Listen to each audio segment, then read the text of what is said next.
Yesterday I did check out the video titled 101 Facts About Europe, and in it there was this interesting fact about the biggest parliament building in Europe. And some of you tell me in the comment section it's also the most evil building in Europe. I don't know much about this history. I mean, I wish I know more about the history of Romania. I mean, I got this channel to do reaction videos, so I thought, whatever, let's just check it out. Let's check out why this is an evil building. Let's go. This is the Palace of the Parliament. 270 by 240 meters, it is one of the largest buildings on the planet, and it's probably the heaviest. However, this concrete giant is small compared with the master plan that created it.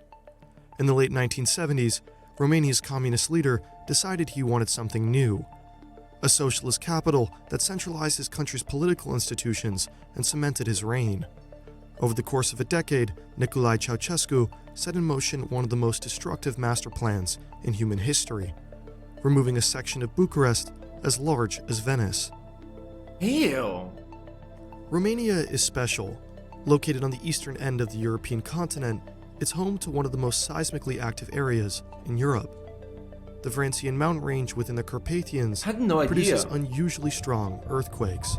And on March 4th, 1977, Francia produced an earthquake measuring more than 7 on the Richter scale. In Bucharest, it killed more than 1,500 Romanians, destroyed thousands of homes, and left tens of thousands homeless. For some Romanians, it was one of the worst disasters in their lives. But for one Romanian, it was a blessing in disguise. On the pretense of responding to the destruction of the earthquake, Nicolae Ceausescu announced that the country needed to build a new capital in Bucharest city center. His plan was designed around 3 main sections. 1, the Casa Populului, a massive structure designed to hold Romania's main political organs. 2, a horizontal axis of administrative buildings for the bureaucrats. And 3, a massive boulevard lined with luxury apartments for the nomenclatura, Romania's political elite. For his massive building, Ceausescu needed to scope out a safer location. Some of Romania's communist political institutions were damaged in the earthquake, and this couldn't happen again. So he chose Arsenal Hill, a mountain in the center of Bucharest that provided protection from earthquakes. However, there was a problem. Because the hill was safe, it still had an entirely intact neighborhood. Actually, this wouldn't be a problem. What the? Oh my god, how could this happen? That's crazy. For Ceausescu at all. He'd just destroy it. It was only a problem for the people living there. In the mid to early 1970s, Romania's Communist Party adopted multiple national systematization laws.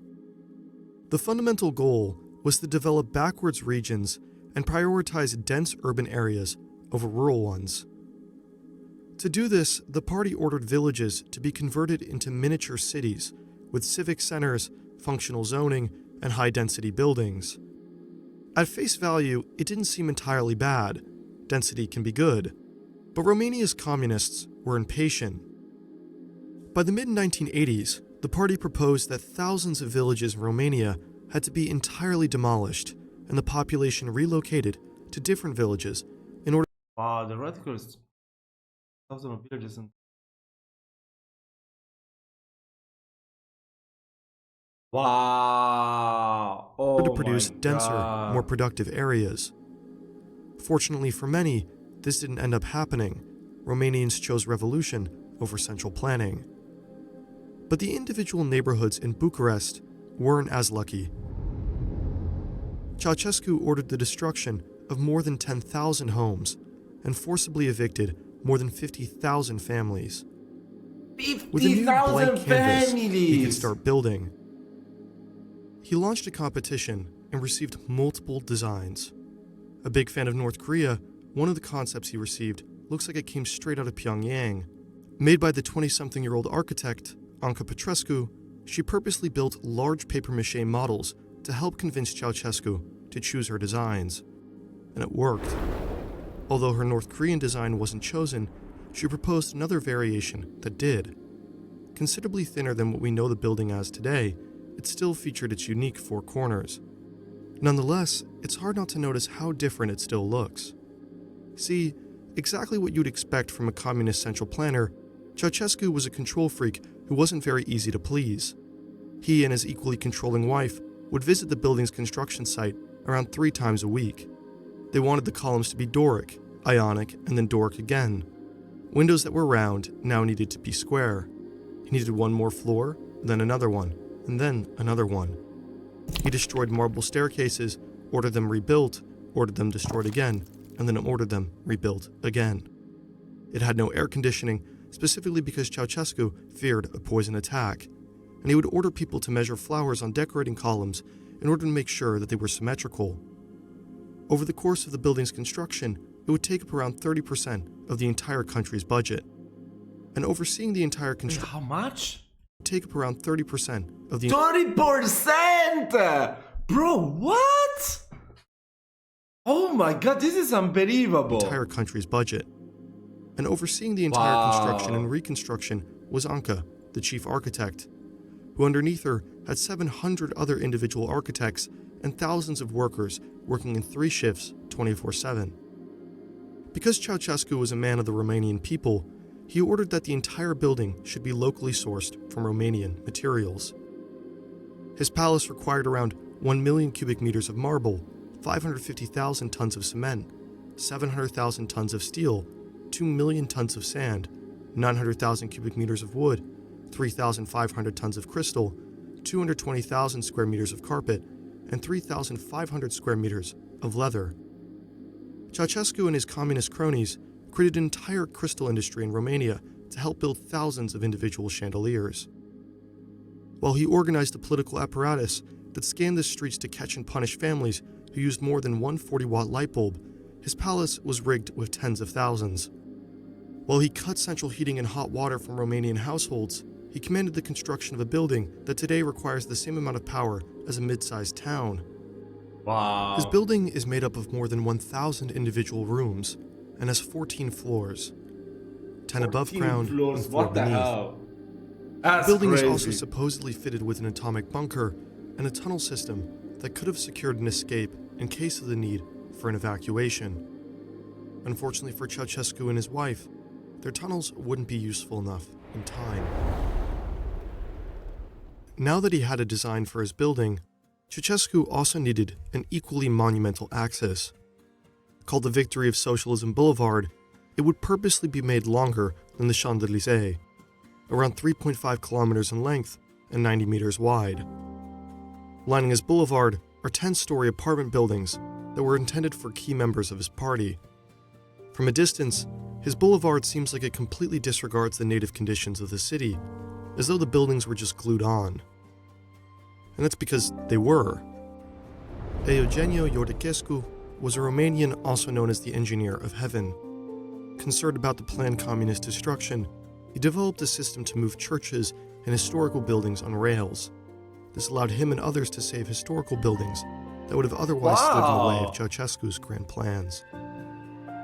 The last part of Ceausescu's plan were the administrative buildings surrounding the Piața Constituției, a massive semicircle where Ceausescu was supposed to address his people. Unfortunately for Nicolae, though, the building would not be completed in time for him to use it. Instead, Romanians grew restless, and they'd end Ceausescu's reign. Both him and his wife were sentenced to death in a brief military show trial and executed via firing squad. After his death, Ceausescu's palace remained unfinished, and it was unclear what to do with it. There were those who suggested that it should be demolished. It was the purest symbol of communism and Ceausescu's cult of personality. And there were also ideas to convert it into the world's largest shopping mall, casino, and even into a Dracula theme park. It could have also been densified, but instead it was chosen to become the home of Romania's government. Today, it houses both Romania's Chamber of Deputies and the Senate. It is the biggest parliament building on the planet and the second largest administrative building, second only to the Pentagon. The horizontal axis is still used by ministries, and the square is now used for concert venues. The boulevard is also still there, of course, but instead of apartments being filled with members of the nomenclatura, they are some of Bucharest's most valuable apartments. Although Ceausescu's plans have now become integrated and over time have developed a practical political function, it should never be forgotten what this building is. It is Europe's largest and youngest symbol for centralized control and authoritarian communism. A constant reminder of how real it is to be led by people who live and breathe, do as I say, not as I do. This is your life in weeks, if you're lucky enough to turn 80 years old. Each week, a cube disappears, taking away a piece of your life that you'll never get back. Much about the anyway, wow, that seems like wow, you know, that definitely seems like a tale from the ancient world. You know, that's something like the ancient Romans would have done.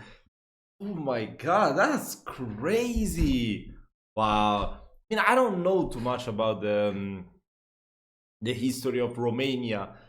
I did watch a couple of documentaries about the life of Ceausescu. I don't know. I didn't really see this parliamentary building in those documentaries. I think we need to do more reaction videos to the history of Romania, the rise of communism in Romania, Ceausescu, all this stuff. You know, just let me know what do you think about this video in the comment section, and maybe we'll make a series of trying to understand better the history of this part of Europe. Okay guys, I hope you enjoyed the video. I'll see you in my next one.